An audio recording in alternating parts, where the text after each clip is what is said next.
Hello, and welcome back to Glycan Hub, the podcast in which we explore health, disease, and longevity through the lens of glycobiology.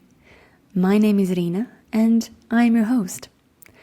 In a world reshaped by COVID-19, recognizing the intricacies of our immune response to such threats and understanding how our lifestyle choices can tip the scale between vulnerability and resilience in the face of future pandemics has never been more imperative. As listeners of our podcast, you'll already know that chronological and biological ages do not always progress at the same pace. And one of the primary determinants of one's biological age is the level of low-grade chronic inflammation in the body. Glycans on immunoglobulin G, the most abundant antibody in humans, are considered functional effectors which can either promote or suppress inflammation. My guest today has conducted numerous studies looking at IgG glycans of individuals infected with COVID-19 and then tracking the severity of their symptoms. What he found is that there is no such thing as a standard human. There is a multitude of factors which should be considered before giving generalized advice about disease prevention and implementation of one-size-fits-all restrictions. In fact, the glycans on IgG could predict how severely the patients were going to be affected by COVID-19, which offers hope that such measurements could one day be used as prognostic biomarkers and tools for better patient stratification.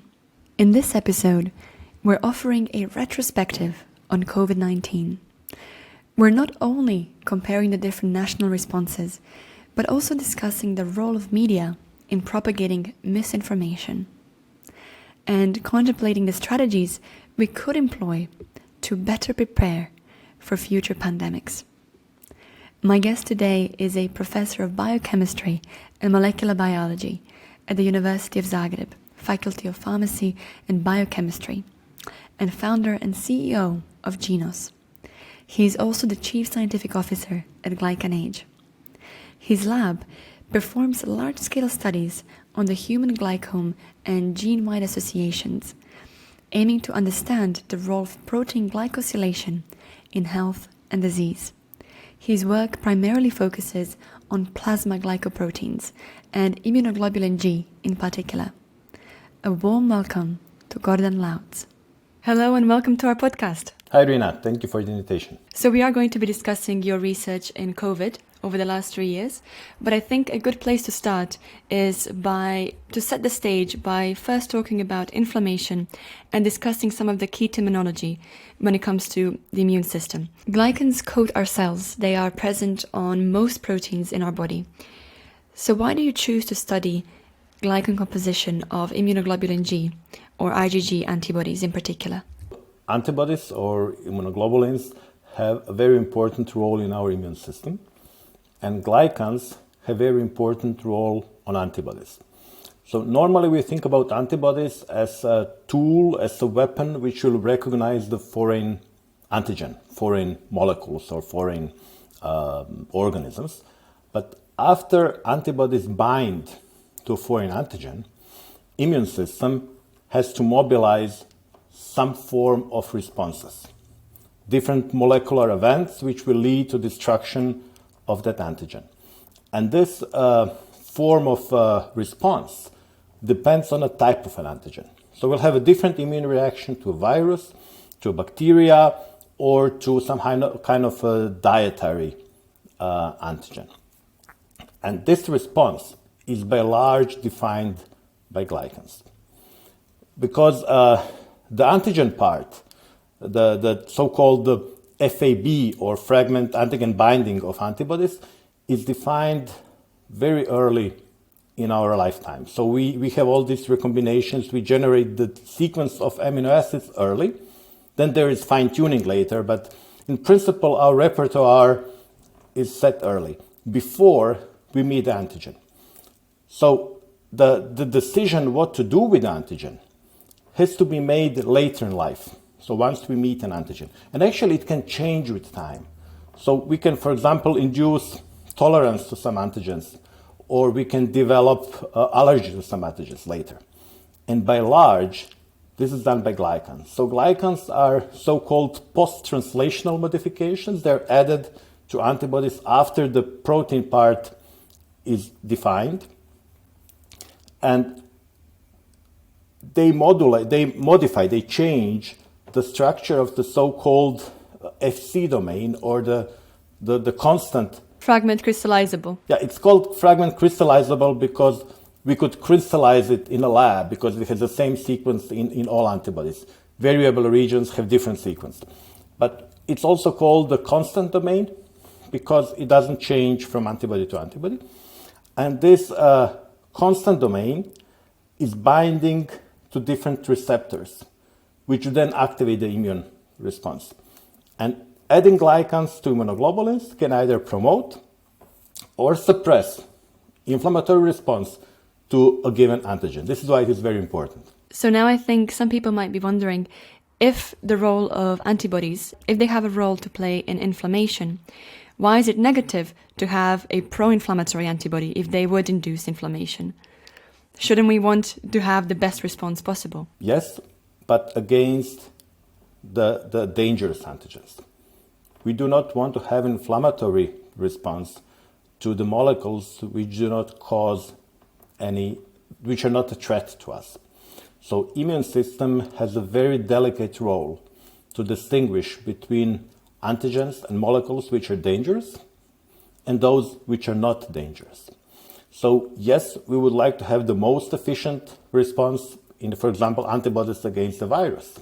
We want to eliminate the virus. But in the same time, we do not want these antibodies to bind to some other parts of our body and then cause inflammation in other parts, because then we call this autoimmune diseases. So the balance between the adequate immunity and destroying the pathogen and autoimmunity is extremely sensitive and dynamic. So we need to optimize our response to an antigen to have maximal benefit for the entire organism. So sometimes we want antibodies to elicit full-scale immune response, to kill everything around. For example, this happens when the cell is infected with a virus, cell is producing viruses, and then our immune system will kill the entire cell to stop it from producing more viruses. And this is good. But if our immune system is making a mistake and is killing our own cells, we can have very serious diseases. So inflammation is sometimes good and sometimes it is bad. And in particular, it becomes bad as we get older.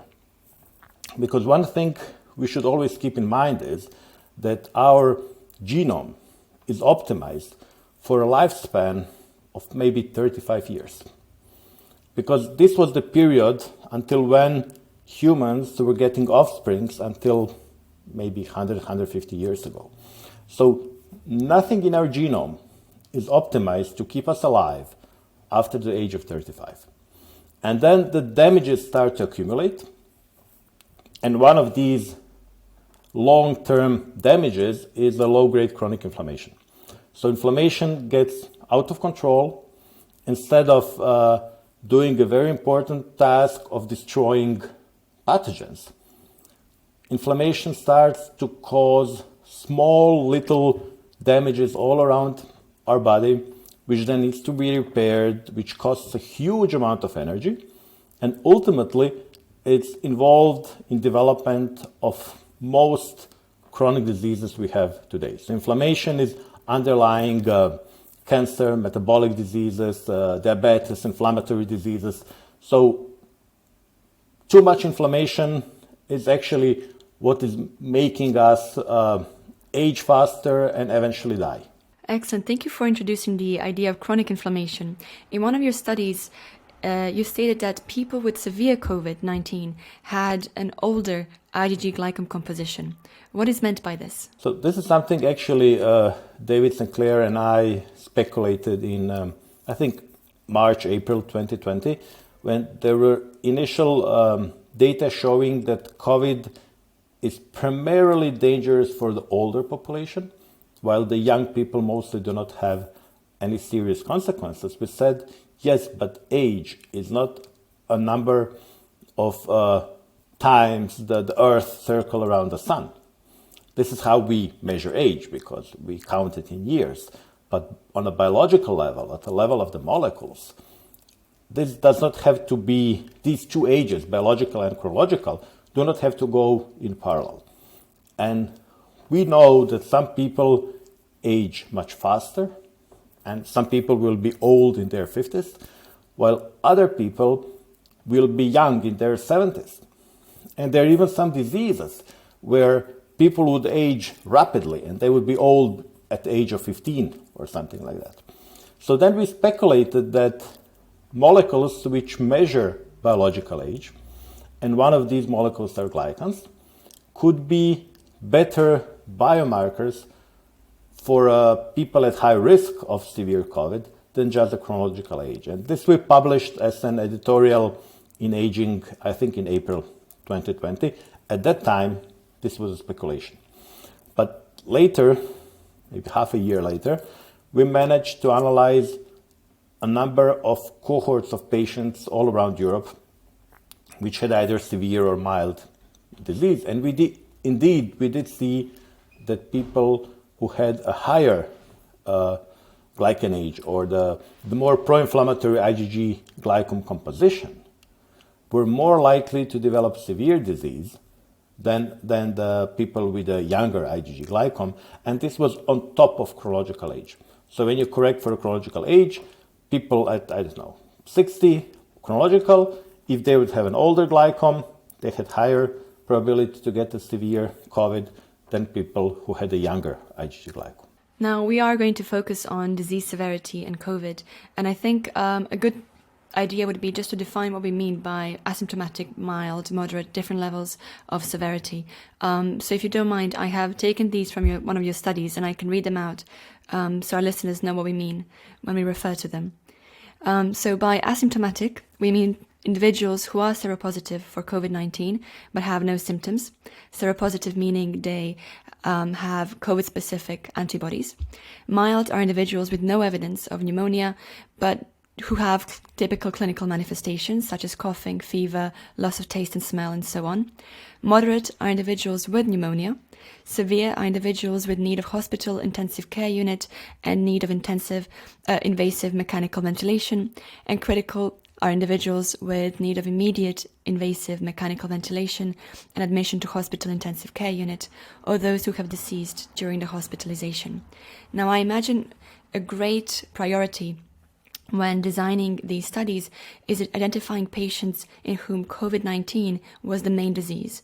So the severity of their symptoms could not be attributed to any other pre-existing illness.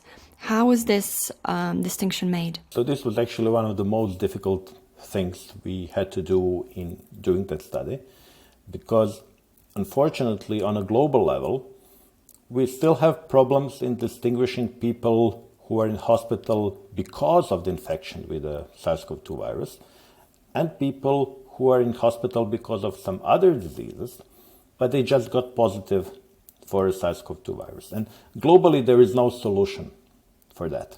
So what we did in our study, we went in an extremely conservative way.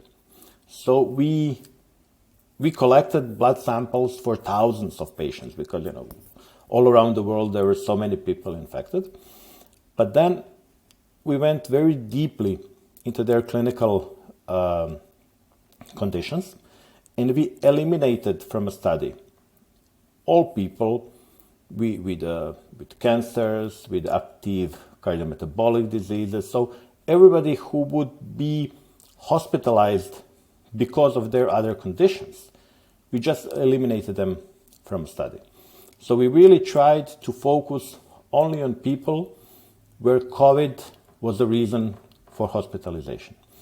And I think this was very important because, especially now, I think now over 80% of hospitalized patients would be hospitalized because of other diseases, and they would just randomly have a SARS-CoV-2 virus.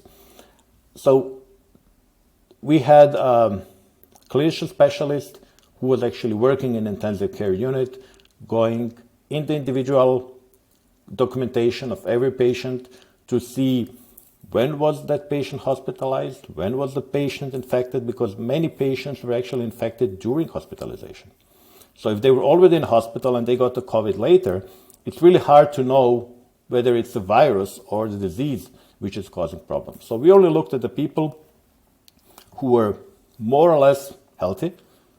It's hard to define healthy when somebody is 80 or 75, but who did not have severe condition which would require hospitalization before, and then after infection with the virus, they ended up in a hospital, and then either they had a moderate trajectory, severe, or the terminal outcome. And then we compared how do glycans look and what happens with the glycans in these different disease scenarios. And what did you find when comparing mild and severe patients with mild and severe COVID? So initially we saw this predisposition element.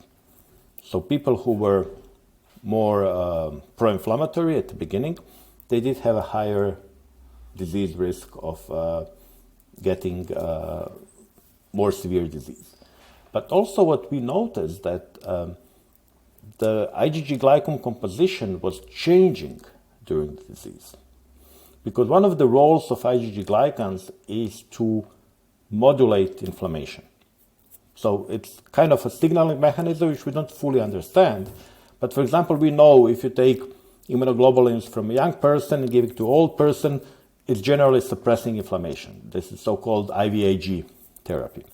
So we looked longitudinally. So we are collecting samples every few days in hospitalized patients. And then we realized that people with the worst outcome had very rapid changes towards the pro-inflammatory IgG glycan. So people who made kind of a mistake of making all their immunoglobulins pro-inflammatory most frequently died. So obviously the decision of the immune system to make all immunoglobulins pro-inflammatory somehow was a risk factor, which is logical because most of people who died of COVID didn't die because of viral activity. They died because of response of the immune system, which then caused lung inflammation, and the lungs were filled with the fluid and they were not functioning, and people eventually died because of that. So the role of immunoglobulins to suppress inflammation seems to be very important for a good outcome. A term that's commonly heard when talking about severe COVID is cytokine storm. Could you explain what it means and how pro-inflammatory antibodies might impact it? So the cytokines are signaling molecules. They're released by the cells of the immune system, they activate other cells of the immune system, and there is this pro-inflammatory cascade which is activating the immune system to its full extent. To understand it, we have to think about what our immune system normally does. So the normal function of the immune system is, for example, we have some kind of a cut in our skin, bacteria comes in, they start to multiply, and they treat us as food. So these bacteria think we are food and they multiply like crazy. And then what we do, we send all our arsenal of different weapons, the neutrophils, the antibodies, and innate immune system there. And many of these weapons we have are not smart weapons. They're dumb weapons. They destroy everything they see. And this is what kept us alive for a million years. So if you have a cut and then you have some kind of swelling around and there is war going on, you kill some of your cells, you rebuild the new ones, and everything is fine. So immune system is always overreacting. So when there is a threat, it wants to kill everything. But it also has to be controlled. So we have a control mechanism which are suppressing this inflammation. So the cytokine storm is the mechanism which is activating the immune response. So when there is a cytokine storm, if it's local, you can have a very rapid local swelling. Sometimes your hand will be twice the size of normal, but then in a few days this calms down. The problem is if something like that happens in your lungs, because if your lungs get fully inflamed, they cannot perform the function and then you cannot live. We do not fully understand all aspects of the glycans in the suppression of the immune system. We still need to do a lot of research, but there is a lot of evidence suggesting that IgG glycans are one of the signaling mechanisms used to suppress inflammation. So normally young people have this very efficiently, so they can have very rapid inflammatory response. We know that children react like crazy on some kind of infections or even minor inflammatory events, but then they suppress this inflammation very rapidly. So there is a burst of inflammation and then shutting down the inflammation. And older people both react slowlier, but also suppress the inflammation slowlier. And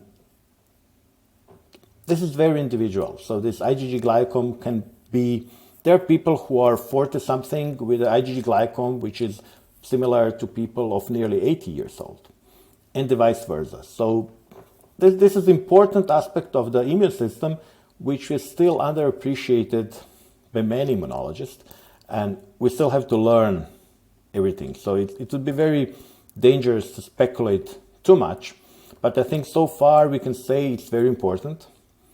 We know it is important, but it has to be studied more.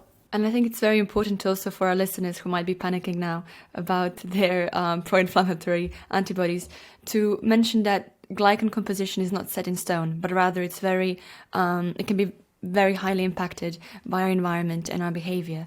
So do you think it is safe to speculate that individuals who do have a higher pro-inflammatory action of their antibodies could potentially reduce it and reduce their risk of severe COVID through lifestyle and behavior? We know that approximately 40% of this IgG glycan composition would be heritable.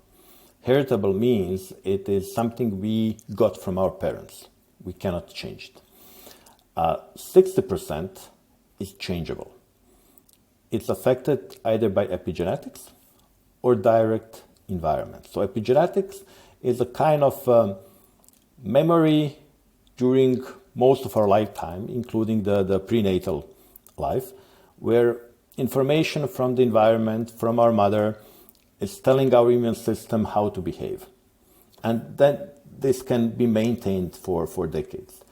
And then there is environmental factors, meaning if we are overweight, the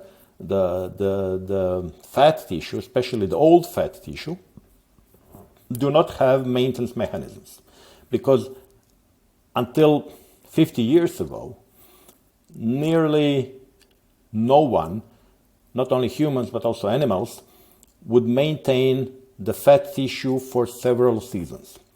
We would get fat in the autumn and then get very skinny by the spring. So there is no evolutionary pressure to develop maintenance mechanisms to preserve the old fat tissue healthy.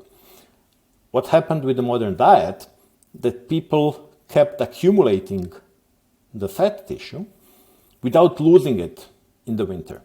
So that fat tissue starts to accumulate damage, oxidative damage, DNA damage, all types of damage, which promote inflammation.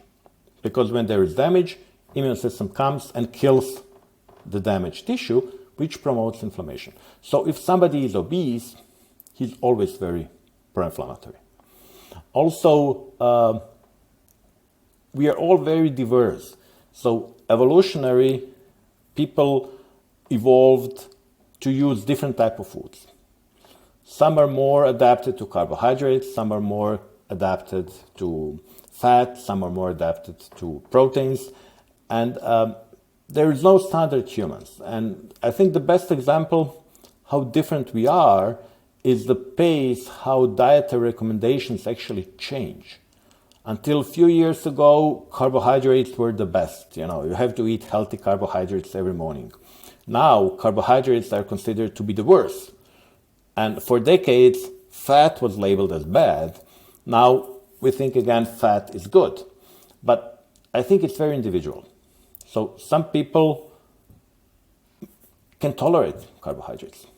Some people cannot tolerate some fats and so on. So we cannot make general conclusions, but we can know that if we are eating a diet which doesn't fit us well, it can also be pro-inflammatory.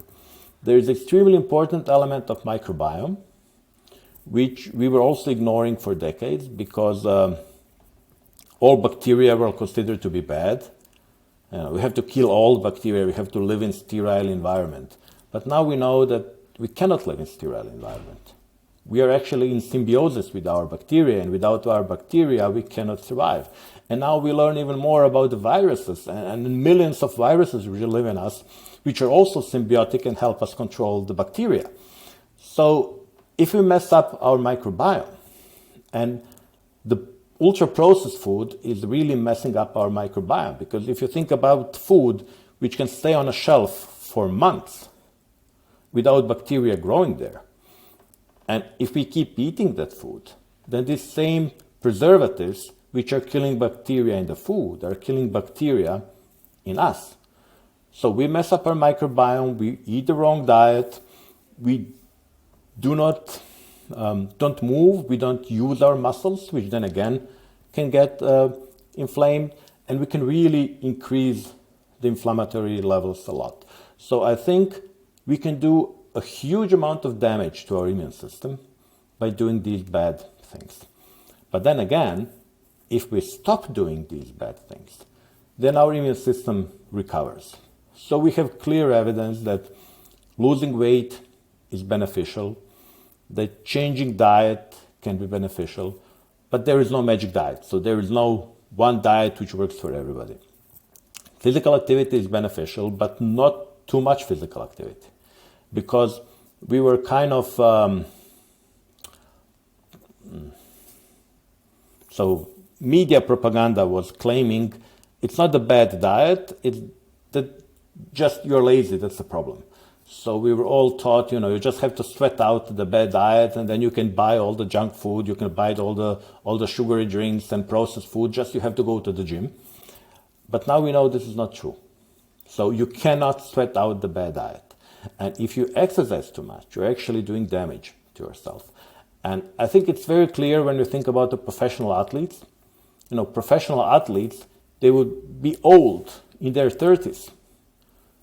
Other people are considered very young in their 30s, but a 34-year-old football player is considered to be very old. Because if you use your body too much, you spend it. You can't use it forever. So too much exercise is not good. Too much food is not good. We need to do everything in moderation, and then our inflammatory levels go down and also our glycom improves. Now, we have all during COVID heard who the people with the most predispositions for severe COVID are. So obese people, whether it be older people, people with comorbidities. Does the same hold true when you're looking at glycan composition? It's highly correlated. So what we see is that, yes, older people, obese people, hypertension, diabetes, they all change glycom in this pro-inflammatory direction. We are not fully confident which is cause and which is consequence.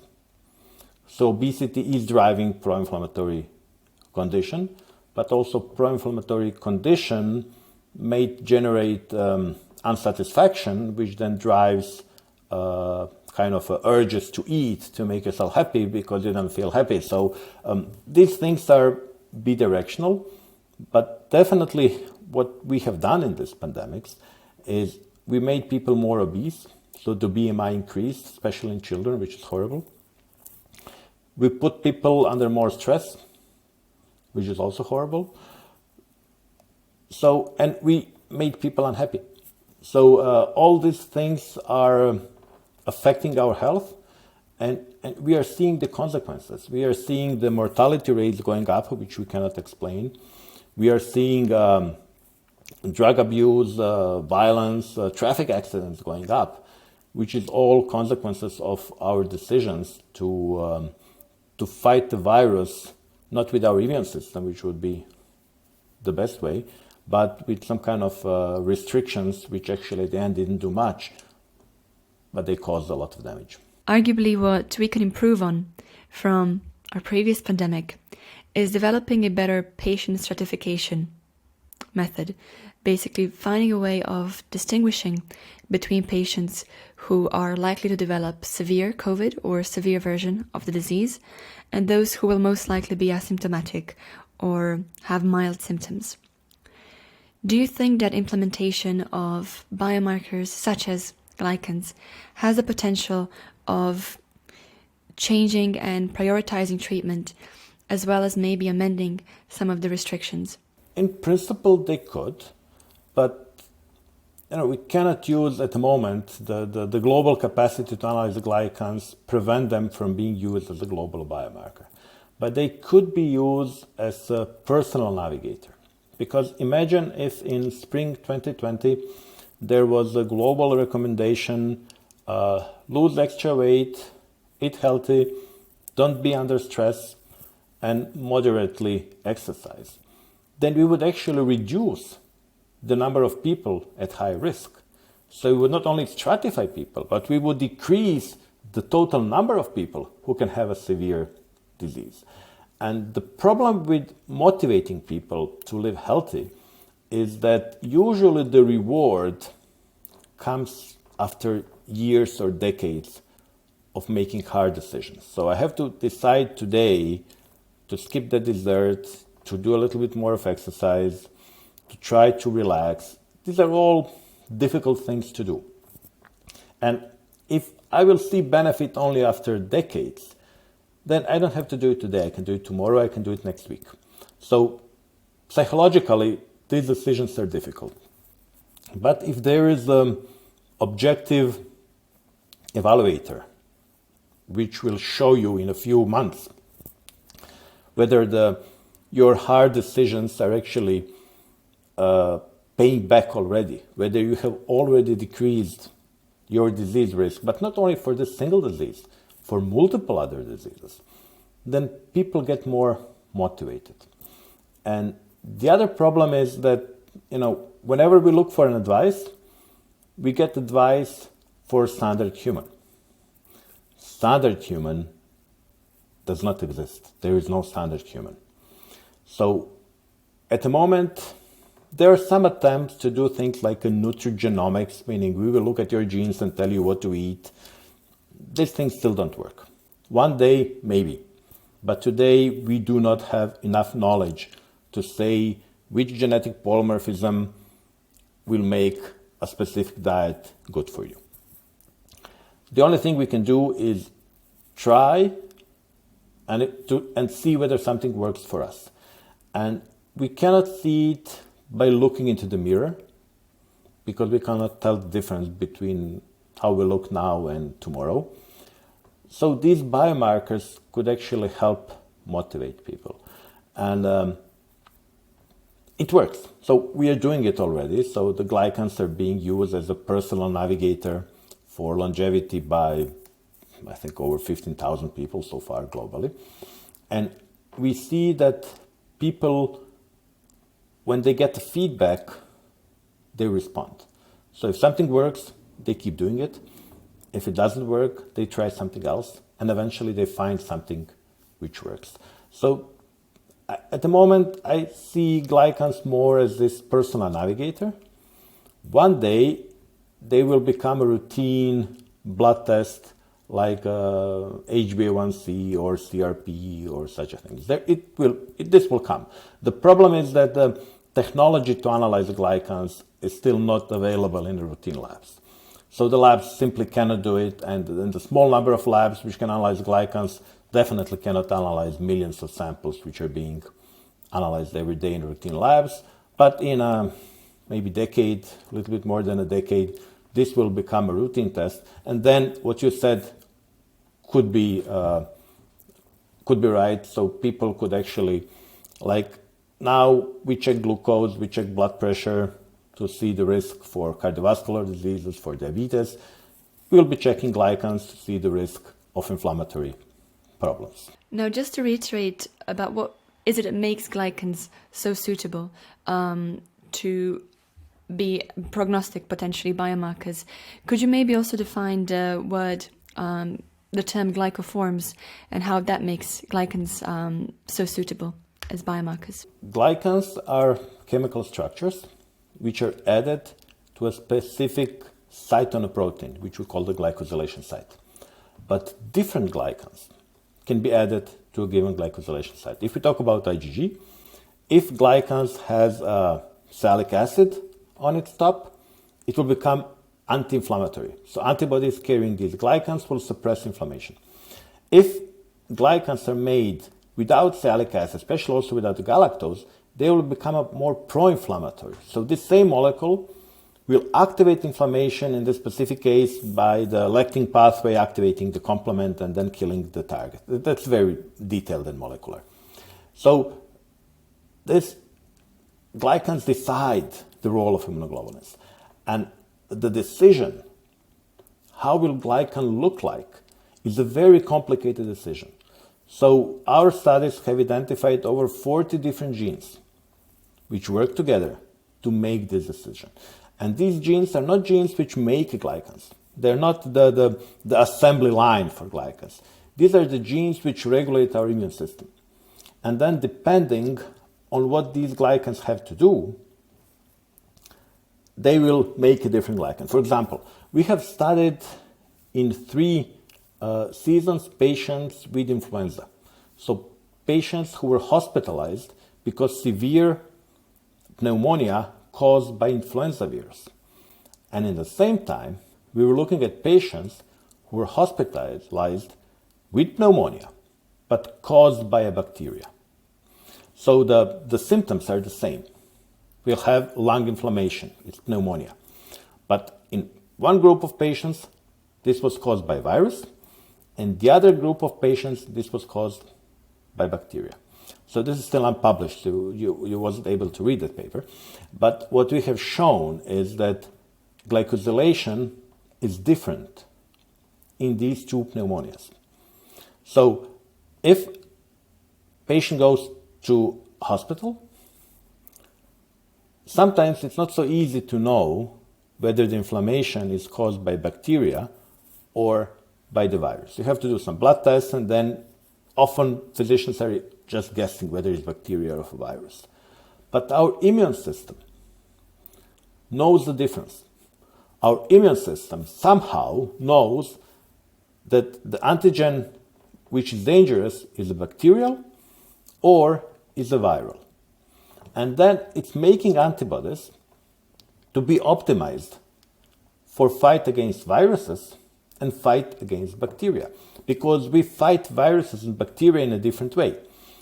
Bacteria, we will attack bacteria directly, and then we will mostly eat that bacteria. So we will just engulf it and destroy it. When it is virus, we actually have to kill the cell which is infected, which is dangerous because you're killing your own cell. So you have to be very careful not to kill the wrong cell.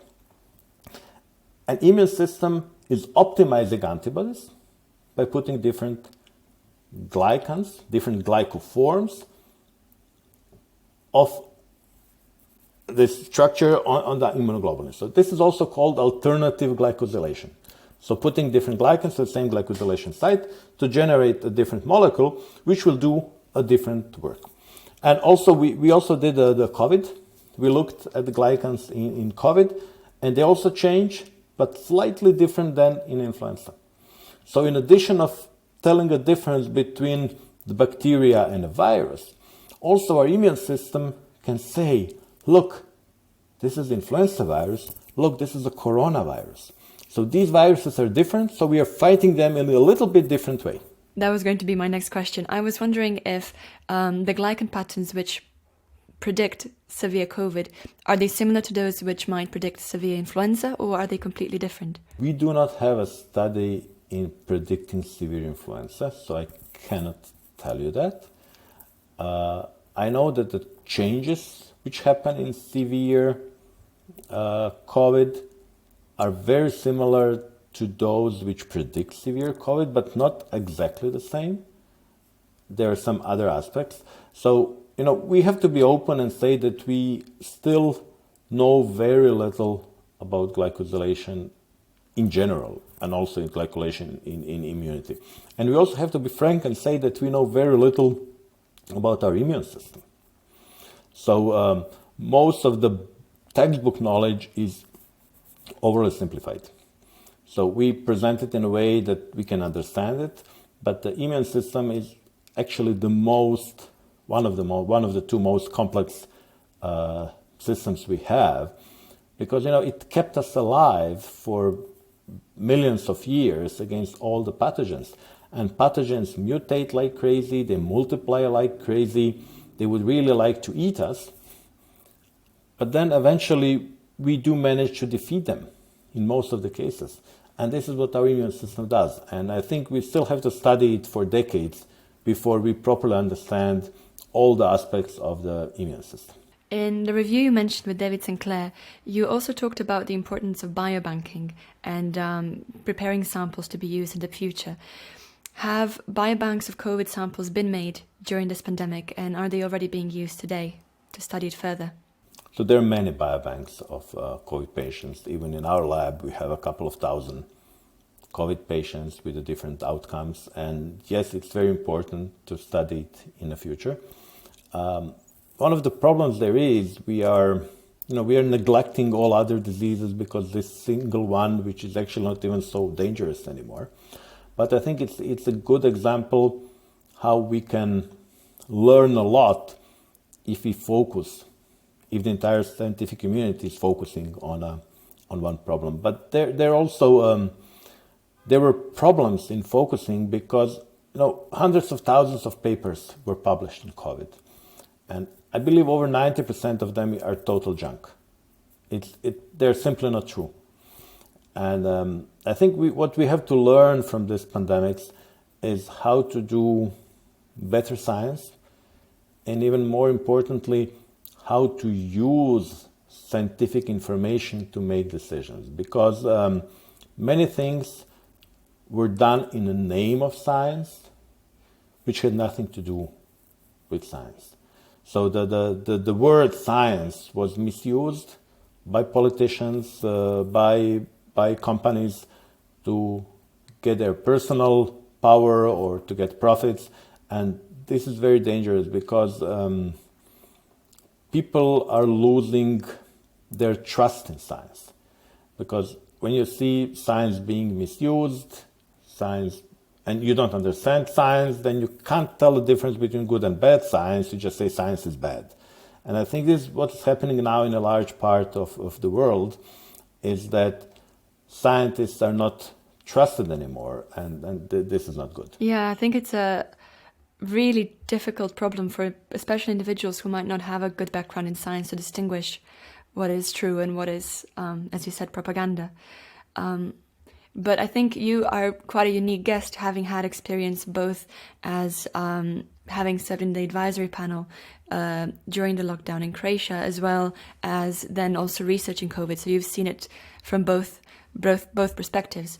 Now, Croatia has had one of the strictest lockdowns at the beginning of the pandemic, and now is one of the more liberal countries. So what was it that led to this change in policy? Spring 2020, we were all scared. So especially we who work on viruses for a longer time, we know how viruses can be dangerous and how deadly they can be. And then there was a novel virus with a lot of propaganda. Now we know it was propaganda coming out from China that it is dangerous. And most of the world shut down. And Croatia had one of the strictest lockdowns in March 2020. But then our government established the advisory panel, which was relatively large, and we started looking at the data. And very soon it was clear it's mostly older people who are at risk.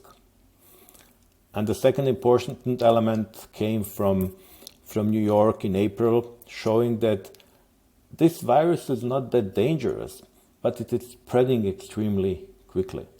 So we learned that over a third of population of New York was infected in these first few weeks of pandemics, meaning that it cannot be much worse than what already happened. And then we also did a large study to look for the seasonality of a virus, because we knew that respiratory viruses are generally seasonal. Nobody knew for COVID, but we did a study and we showed that actually hospitalized patients were recovering much faster when the spring came. So already in late April, early May, we made a decision to open the country. So by large, because of this study which we coordinated for the seasonality, we managed to persuade our government that the summer will be safe, that opening in summer will not cause any damage. And then Croatia fully opened in May 2020, and we were one of the few countries in Europe which had a normal summer 2020. And during that summer, the research came from other parts of the world, which indicated that all these restrictive measures which were introduced were not really very efficient. So that even the shutting down schools, closing the public transportation, stay-at-home orders would decrease the speed of, would decrease transmission by 15, 10, 20%. So you would not save anybody. You would just extend a period when they will get infected by a few days or a few weeks. So we were really actively opposing the pressure from outside, and there was huge pressure from the European Union that all member countries should go to lockdown. And we managed to kind of sideline these requests, and Croatia never had a full lockdown. We only had one unfortunate decision to close restaurants and cafes, but this was some complex politics. But most of the summer, most of the winter, we were still able to live partly normally. And when we look at the final outcomes, so especially the first wave, so the winter 2020, we were one of the most successful countries in the world. Partly because we didn't have a summer lockdown, so big part of population got some immunity from the small amounts of virus that was spreading during the summer. Then we were hit a little bit more by the Delta wave, because obviously this immunity was waning a bit. So then the Delta wave was not that good in Croatia. But at the end now, when we look a couple of years in the back, none of the countries who were imposing very strict measures really benefited. For example, Slovakia is a similar country to Croatia. They had very strict lockdowns. They were testing everybody with antigen tests very early. And actually they had more people who died of COVID than Croatia. And while we had a similar problem with the virus as other countries, Croatia did not cause so much damage as some other countries.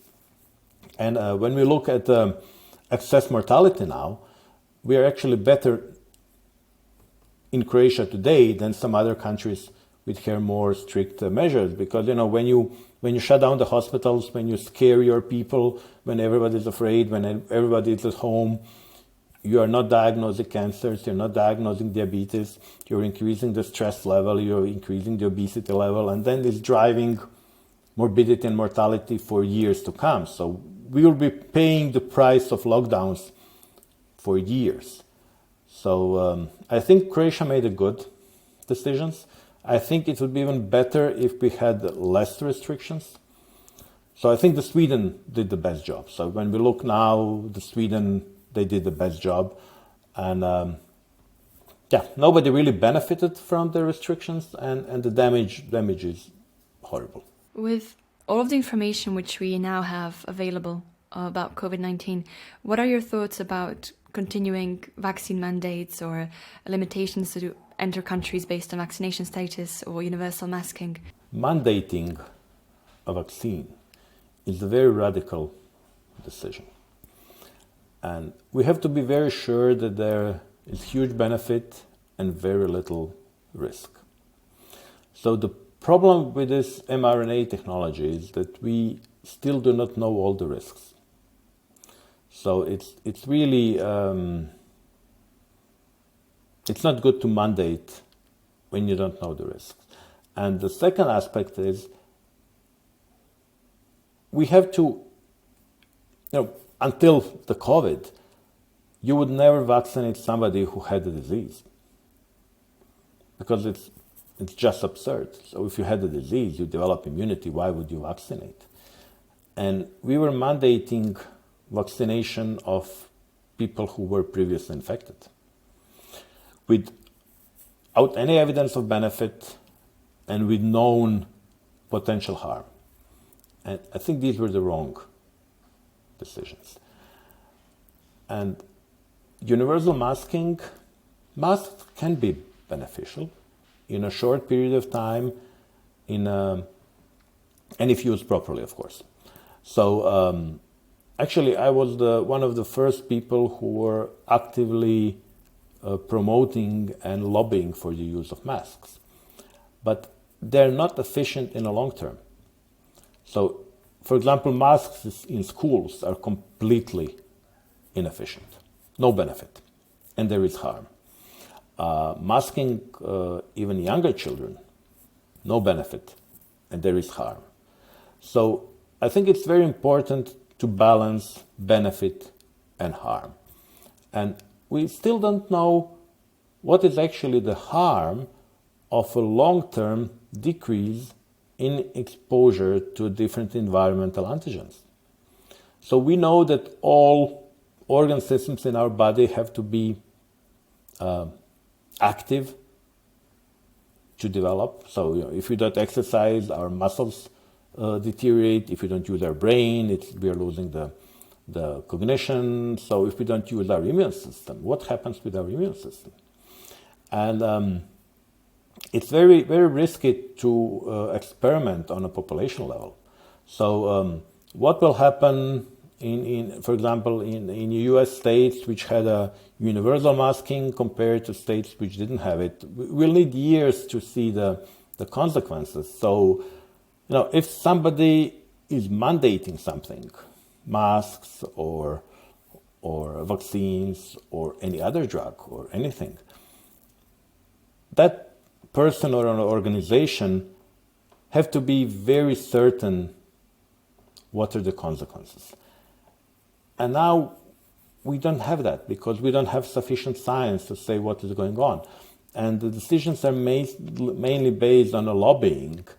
And the problem with lobbying is that the one who has more money has more lobbying power. And this is not the way how medical decisions should be made. I agree. I think we are only now beginning to realize the damage that was potentially done, especially to children, both in their education as well as development of the immune system and just normal physical development. Hopefully not very severe. We'll see in the coming years. When it comes to research about COVID, especially research in your lab, what is next? What are the next open questions?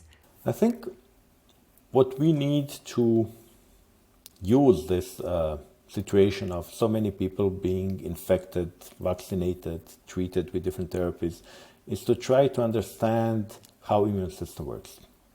So we will definitely use these large cohorts of people which we have who are either infected or vaccinated and then infected and so on, to try to understand the basic functions of the immune system so that we know more when something like this happens again.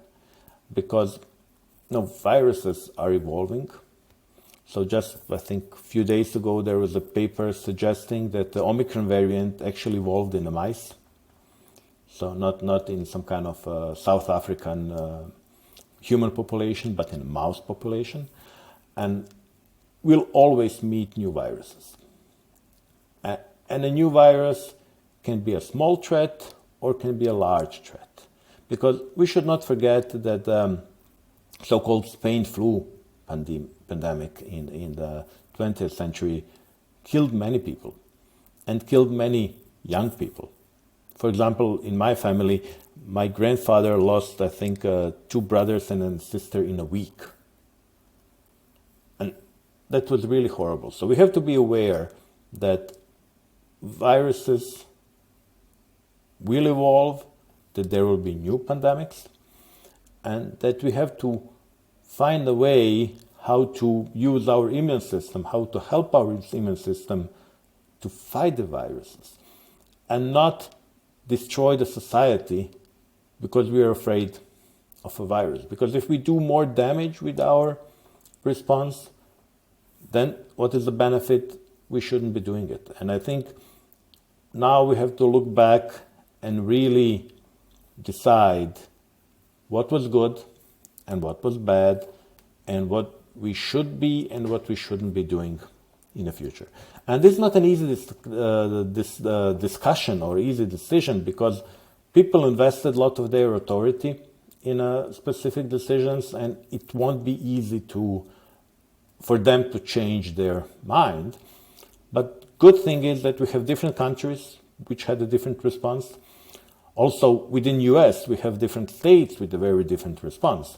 So we can easily compare and actually make a good scientific conclusion what was good and what was not good.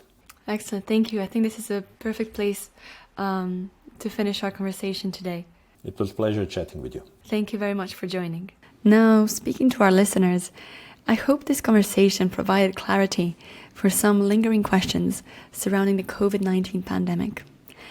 If there is one thing I would like for you to take away from this conversation, it is that daily lifestyle and health decisions do matter and have a huge potential on reducing your susceptibility to infectious and chronic diseases alike. If you would like to access more information about this conversation and Gordan's previous work, follow the link in the description to the show notes for this episode. Equally, if you want to find out more about GlycanAge, head on to GlycanAge.com, where you can access a whole list of our scientific publications, blog posts, testimonials, and of course, this is where you can order your GlycanAge test kit. Watch out for our next episode, where I will be joined by Louise Newson, a renowned menopause specialist who is aiming to increase our knowledge about menopause and perimenopause. She also campaigns for better menopause care for all women. We will be unraveling the wider implications of menopause on health and its role as a female hormone deficiency. Please don't forget to leave ratings and reviews for this episode and engage with us on social media. Thank you for listening and have a great day.